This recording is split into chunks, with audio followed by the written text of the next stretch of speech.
Bà hãy sút đây bông ôn từngนี้ហើយរួមទាំងបងប្អូនសិស្សានុសិស្សដែលមករៀនជាមួយខ្ញុំហើយមករៀននៅទីនេះផ្ទាល់តែម្ដងហើយនៅក្នុងវីដេអូនេះខ្ញុំធ្វើការបង្ហាញពីចំណុចដំបូងនៃការបង្កើត VBA code សំទោសដែលយើងធ្វើការបង្កើត form នៅក្នុង VBA code ក្នុងកម្មវិធី Microsoft Office Excel របស់យើងនឹងឯងហើយជាដំបូងយើងបើកកម្មវិធី Excel របស់យើងធម្មតាហ្នឹងទេវាអត់មានអីប្លែកទៀតហ្នឹងហើយបន្ទាប់ទៀតមកយើងចូលមកកាន់ developer តែបើសិនជាអត់ទាន់បើកទេយើងអាចចូលទៅក្នុង file ហើយបន្ទាប់ទៀតមកយើងជ្រើសរើសពាក្យថាយើងជ្រើសរើសយកពាក្យថា option ហើយនៅកន្លែងនេះកន្លែង customize របស់យើងកន្លែងនេះយើង tick លើពាក្យថា developer របស់យើងនឹងមកrồi hãy click OK ទៅចប់តែប៉ុណ្្នឹងជាងដើម្បីធ្វើការបង្កើត form បានយើងត្រូវមាន developer របស់យើងហើយបន្ទាប់ទៀតមកយើងចូលនៅកន្លែង Visual Basic របស់យើងកន្លែងនេះបន្ទាប់ទៀតមកគឺយើងធ្វើការបង្កើត form របស់យើងដោយយើងធ្វើការចុចទៅលើ insert rồiហើយយើងយកពាក្យថា user form តែប៉ុណ្្នឹងមកហើយត្រង់ចំណុចកន្លែងនេះយើងទាញ form របស់យើងប៉ុណ្ណាអាស្រ័យទៅលើទំហំការងាររបស់យើងដែរអញ្ចឹងខ្ញុំគិតថាខ្ញុំយកប៉ុណ្ណាចុះដើម្បីឲ្យមើលទៅវារៀងទលាយហើយដើម្បីធ្វើការបង្កើតប៊ូតុងផ្សេងៗឬក៏ text box របស់យើងគឺយើងធ្វើការបង្កើតដោយនៅក្នុងនេះយើងត្រូវស្វែងយល់ពី toolbox របស់វាដែរតកតងជាមួយនឹងកន្លែងនេះ label កន្លែងនេះមានន័យថាគឺជាផ្នែកមួយដែលយើងធ្វើការសរសេរអក្សរនៅលើ form របស់យើងឧទាហរណ៍ថាឥឡូវខ្ញុំចង់សរសេរឈ្មោះអង្គភាពឲ្យមកទៅរៀងធំអញ្ចឹងខ្ញុំទាញឲ្យធំអញ្ចឹងមកដាក់អញ្ចឹងបដ ாய் នេះឃើញទេហើយបន្ទាប់ទៀតមកគឺយើងធ្វើការសរសេរចូលសរសេរពាក្យពេចន៍ចូលឧទាហរណ៍ថាឥឡូវខ្ញុំសរសេរពាក្យអូខេ sorry មិនបានចេះតែសរសេរខុស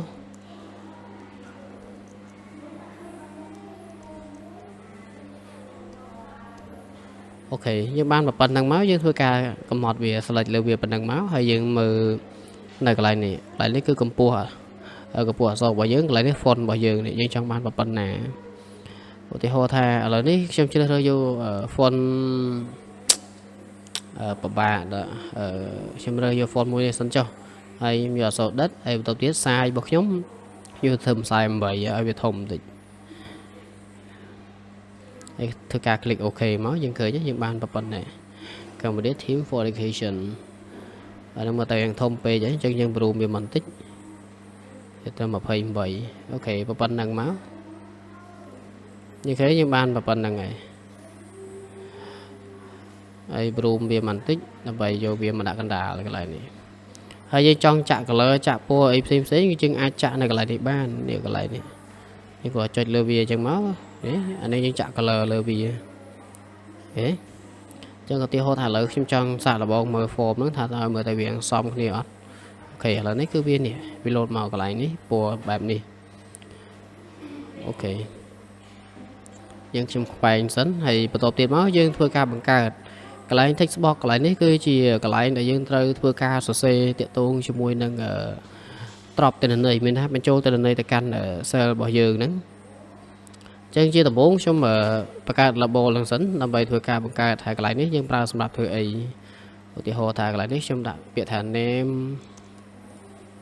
in ខ្មែរដើម្បីធ្វើការបង្កើត form មួយហើយខ្ញុំធ្វើការកំណត់ font នេះហើយកំណត់អញ្ចឹងមក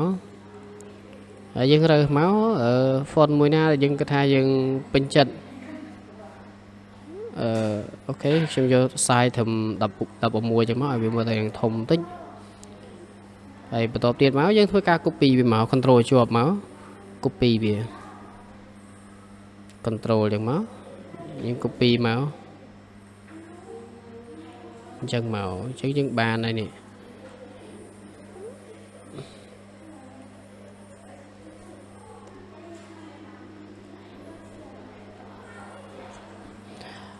ដល់ពេលដែលយើងកំណត់វាហើយអញ្ចឹងគឺវាលឿនទៅវិញទេ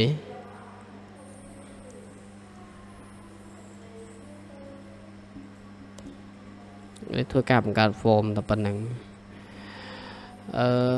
អានេះខ្ញុំចេះថាធ្វើការបង្កើតចោលទេហើយ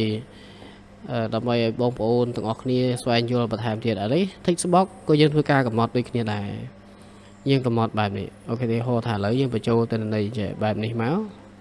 ហើយយើងកំណត់ font នេះហើយនៅពេលដែលយើងសរសេរចូលមើលទៅវាស្អាតណា កំណត់អញ្ចឹងមកឧទាហរណ៍ថាឥឡូវនេះខ្ញុំគាត់ថាខ្ញុំយក font ខ្មែរតែម្ដងទៅខ្មែរ OS សៀមរាបនេះខ្ញុំយក font ហ្នឹងតែម្ដងហើយយករឿងដិតតិចមកហើយ size ខ្ញុំយក 16 ពេលដែលខ្ញុំសរសេរចូលមកវាមើលទៅវាធំអញ្ចឹងខ្ញុំ copy វាចុច control ជាប់មកយើង copy O អញ្ចឹងមកឃើញទេ O អញ្ចឹងមកយើងឃើញលឿនទេដល់ពេលដែលយើងដឹង technique ធ្វើគឺវាលឿនអញ្ចឹងណាស់តែយើងអត់ដឹងគឺវាដឹងតែយូរហើយធ្វើការងារអីក៏វាយឺតដែរអានេះខ្ញុំប្រើ arrow key scroll ទៅលើវិញបន្តិចអូខេខ្ញុំគិតថាប៉ុណ្ណឹងសិនចុះហើយយើង preview មើលណាអូខេអញ្ចឹងយើងឃើញយើងបាន form មួយគ្រាន់បើដែរអញ្ចឹងសម្រាប់គ្នាយើងដែលអត់ទាន់អីអាចមើលសារថ្មីមកវិញមកអូខេនេះខ្ញុំគាត់ថាទាញឲ្យកប់គ្នាតម្រងអញ្ចឹងទៅ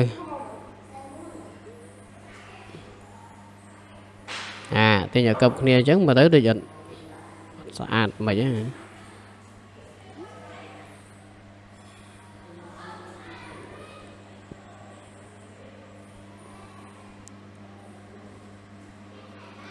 អូនេះអានេះខុសពីនេះមកអញ្ចឹងណានឹងអូខេអាហ្នឹងខ្ញុំគាត់ថាខ្ញុំទាញប៉ុណ្ណឹងចុះឲ្យមកទៅវាស្អាតតិចយើងមើលកាឡាវាព្រោះហ្នឹងវាទាញមកវាមានកាឡាវាស្រាប់ទៅម្ដងអាហ្នឹង2កាឡាយើងទាញដាក់វាចំ2កាឡាដូចគ្នា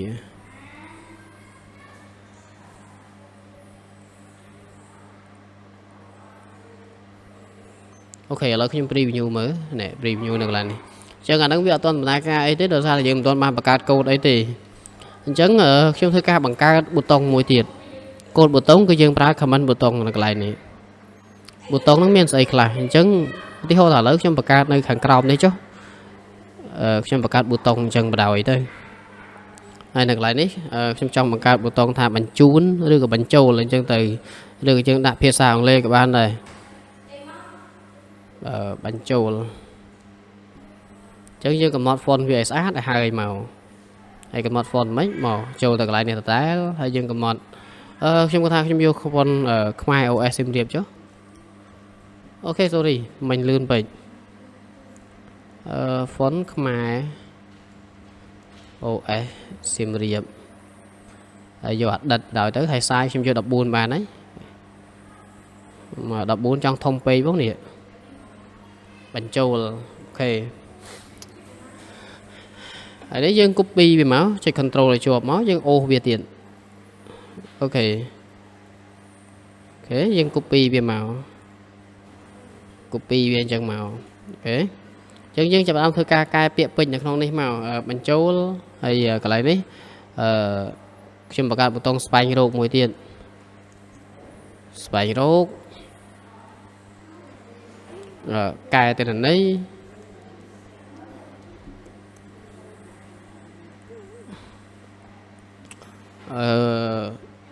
លុប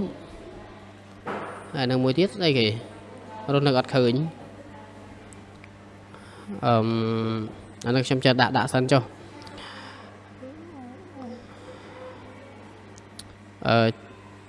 មករត់នឹកអត់ឃើញទេអូខេដាក់បិទណាបិទ form អានឹងយើងដាក់អញ្ចឹងបដ ாய் ទៅហើយនេះកន្លែងយើងដាក់បញ្ចូលរូបភាពកន្លែង image កន្លែងនេះយើងគូសវាមកនេះយើងចង់គូសប៉ុណ្ណាឧទាហរណ៍ថាឥឡូវខ្ញុំគូសប៉ុណ្ណា